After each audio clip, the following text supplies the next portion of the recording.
5000 исполненных поручений, более 180 заседаний, 165 докладов. Минтранс подводит итоги за 2019 год. Участие в 7-й итоговой коллегии принимают не только представители Министерства транспорта, связи и энергетики. Вице-премьер, заместитель председателя Народного собрания, а также работники Ингушавтотранс и МФЦ говорят о результатах совместной работы и перспективах развития ведомства. Отчетная коллегия проводится на этот раз в новом формате. Как вы знаете, в 2019 году указом главы Республики Ингушетия Комитет транспорта, энергетики, связи и информатизации Республики Ингушетия преобразован в Министерство транспорта, связи и энергетики Республики Ингушетия.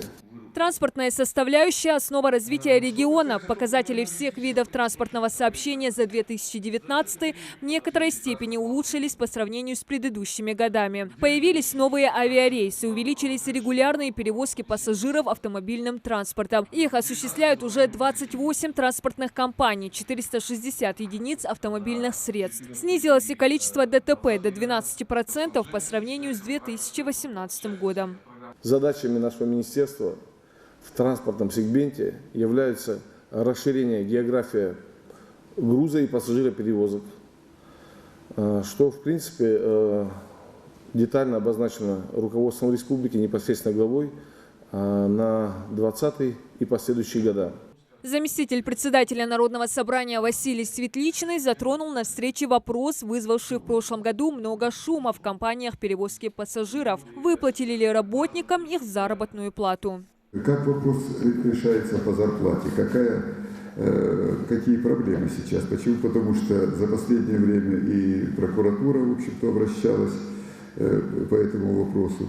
Как сейчас вопрос обстоит?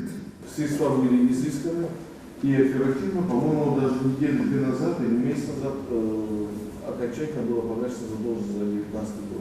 Здесь же затронули вопросы потребления энергоресурсов. Так, уровень газификации в Ингушетии за 2019 вырос на 5%. Ну а проблемы с платежной дисциплиной населения по-прежнему находятся в списке актуальных. По итогам прошедшего года субъектами тарифного регулирования выступали 13 предприятий, валовая выручка которых составила порядка 2 миллиардов рублей.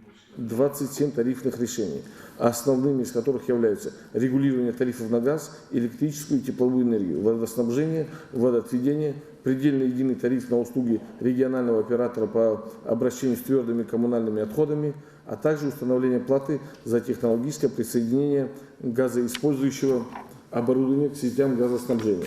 В ходе встречи обозначены проблемные зоны покрытия сотовой связью в регионе. Сейчас она составляет 90%. Полностью отсутствует в 3 селах Сунжанского района – Датых, Аршты, Чемульга. Неустойчиво в поселениях Вежари, Гейрбек, Юрт. За предыдущий год в Ингушетии построено и модернизировано более 40 базовых станций. До 2023-го министерство планирует достичь 100% показателя обеспечения сотовой связью во всех населенных пунктах.